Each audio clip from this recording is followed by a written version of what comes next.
So we have some more information on the PC port of Final Fantasy XVI coming to us directly from the game's director, where he talks about why it took so long to get the PC port out, and if the game could potentially make its way to Xbox, and he also talks about the overall health of the Final Fantasy franchise. So if any of that sounds cool to you, feel free to click the like button and subscribe if you're new here and you'd like to stick around and help support the channel.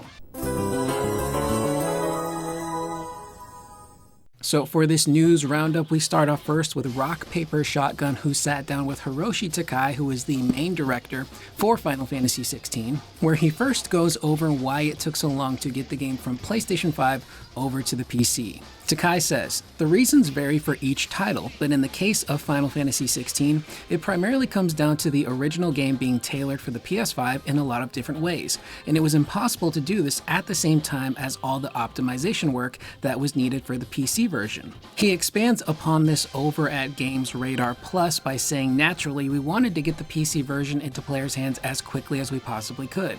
We don't get anything out of delaying its release either. That said, I don't think there's much more we could have done to speed up the porting process. Looking at the results, I think the time we put into optimizing the game for PC was time well spent." Now at first that might sound like a little bit of jargon and excuses because there was an exclusivity deal in place between Square Enix and Sony to keep this game on the PlayStation 5 for a specific period of time, but when you really take into consideration the dev process for this game, it actually does make a lot of sense. And we've covered Final Fantasy XVI and its development process in depth for about a year plus before the game ever released. And they really focused on that PS5 version and optimizing it, making sure it was the best that it could possibly be. They even worked pretty closely with Sony by having Sony Interactive Entertainment engineers actually assist CS3 when creating Final Fantasy XVI. They came in to help them optimize the game to get it to run as best as it possibly could on a PS5 and to really help them learn the ins and outs of the hardware. And two of the features of the PS5 that they really focused on a lot in different articles was the memory capacity as well as the PlayStation 5's incredibly fast SSD.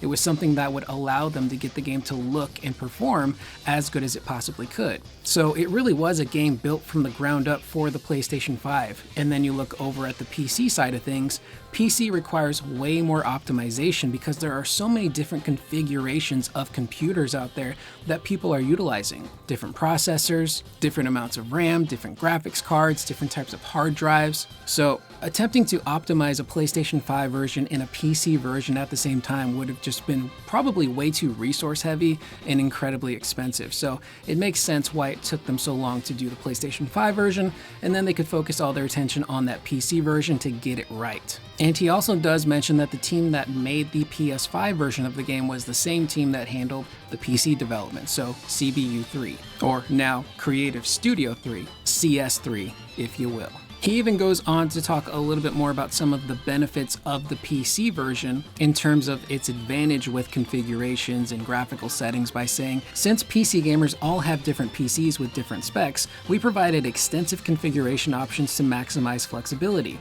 We've increased the frame rate cap to 240 frames per second, and you can choose from various upscaling technologies such as NVIDIA DLSS3, AMD FSR, and Intel XeSS, which is a lot of letters.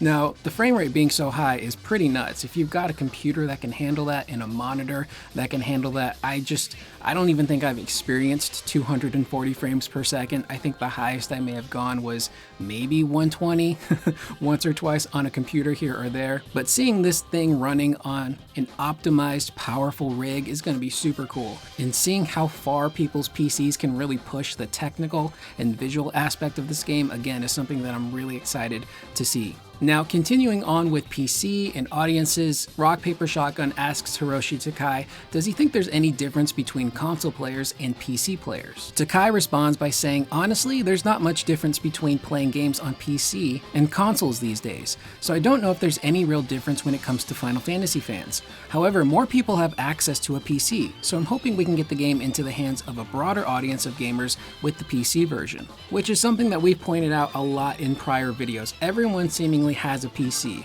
whether it's a potato or a brand new state-of-the-art PC that can run just about anything. So it becomes an entry point that's really easy for gamers to get into. But it's not always easy to go out and buy a console, especially looking at the PlayStation 5 for so many years during the pandemic. It was really hard to find a PlayStation 5. They are much more plentiful now, but not everyone's got, $500+ to plunk down to buy one of these consoles, especially if it's just for a game or two. So it is much easier in the long run to play this game on a PC, which is why so many people were waiting for this specific version. You're probably wondering, yeah, I can play this game on a PC now, but can I play it on a portable PC device like a Steam Deck? Yeah, turns out you can. So jumping on over to Windows Central, who also got to sit down with Hiroshi Takai, he talks about how they optimized the game specifically so it could play on a multitude of different devices. Takai says it was always our aim with the PC version to make it playable for as wide a range of devices as possible, and that includes the Steam Deck.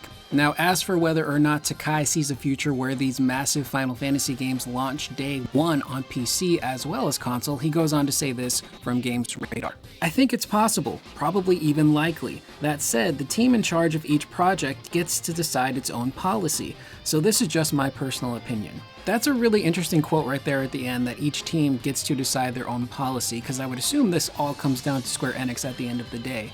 If Square wants their game to be day and date on PC and console, it's probably going to be PC and console unless there's specific limitations, kind of like with 16, where they focused really hard on building this game for the PS5 and they needed extra time afterwards to optimize that PC port. That's how I always assumed it would work anyway, but I do think that that's kind of the ultimate goal and dream for a lot of these companies, is to release everything day and date on every console and PC. It's really the best for sales, and you really get the game into a wide variety of players' hands, instead of it just being locked to one console. And speaking of consoles, Hiroshi Takai was asked, does he think Final Fantasy XVI could potentially head to the Xbox one day? Takai responds by saying, we're taking one thing at a time right now, so I can't reveal anything about our future plans. All I can say is, it's something I would personally like to see happen. And I really do think it will get its way to Xbox one day.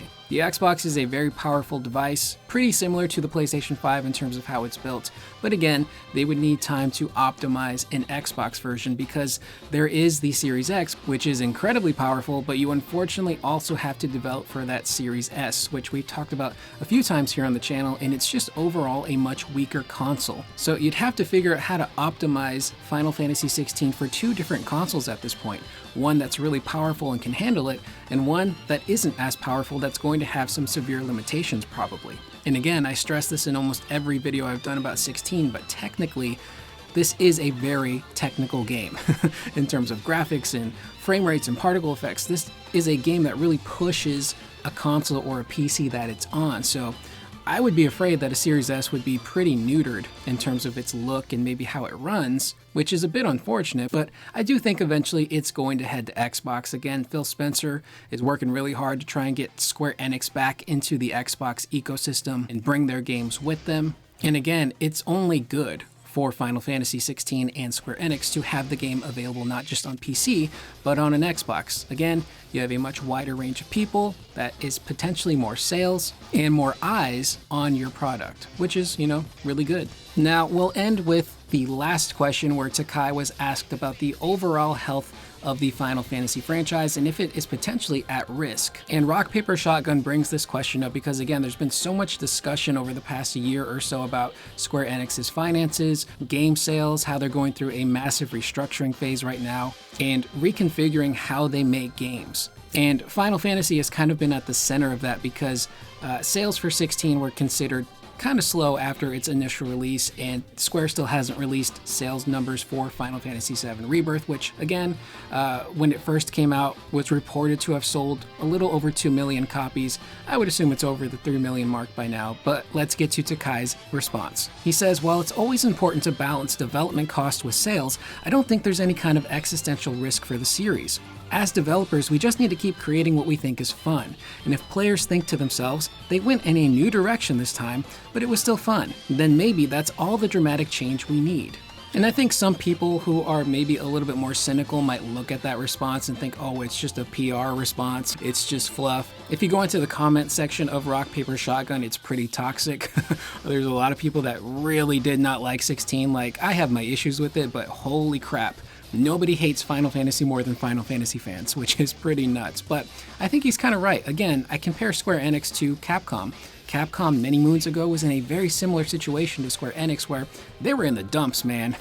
But eventually, after restructuring and continuing to find ways to evolve their franchises, like a Resident Evil, you go from RE6, which was pretty messy and all over the place, and this big action-packed blockbuster, to RE7, which took the game back to its horror roots and made it fun and scary and fresh, and it did gangbusters. You look at what they've done with the Monster Hunter franchise, is now the healthiest it's ever been as well and is selling incredibly well. So if Square Enix can really figure out their overall structural issues, how they develop games, their financial costs when it comes to making these games, I think they really can recover. And in the case of Final Fantasy, it's a bit of a double-edged sword, because on the one hand, every iteration of Final Fantasy has been pretty different, which, on the plus side, it offers a brand new fresh experience, not just with the characters and the story, but with its gameplay systems and mechanics. 12 is very different from 10, 13 is very different from 12. 15 kind of has the bones of what the future Final Fantasy games would eventually become, but it's still very different from the 7 remake series, which is also different from Final Fantasy 16. So every Final Fantasy offers something new and inventive. But on the other side, you've got a lot of people that, kind of make sense when they say this, because the Final Fantasy franchise is so different every time, it can kind of make it hard for people to latch on to the franchise and anticipate every new release because it's so different. But I think in terms of the overall health of the company and the developers, I would prefer they keep doing something different every single time. I'm not a game developer, but I know that doing the same type of thing over and over again would probably be really boring and not very fulfilling, which is something we've talked about a lot with the development team behind the 7 remake series. They very much wanted to do something really different with this 7 remake trilogy instead of just doing that one-to-one remake. And I think the situation that the Final Fantasy franchise is in is something a lot of franchises go through. Unless you're a Call of Duty or Fortnite, which, those games just keep doing gangbusters with every single release, even if each release isn't really that different. These massive franchises definitely go through ebbs and flows, goods, bads. I think that's just kind of the nature of this industry. But again, if they can just figure things out over at Square Enix and just allow their developers to make really fun, inventive games, I think eventually they'll recover, much like Capcom did. With that being said, that is the video. I am Curious Corduroy. Let me know what you guys think in the comments down below of what we covered in today's video. Were you somebody who waited to play Final Fantasy XVI until it was coming to the PC? And are you still holding out hope that there will be an Xbox version sometime in the future? I will see you guys in the next video. Please remember to always be excellent to one another.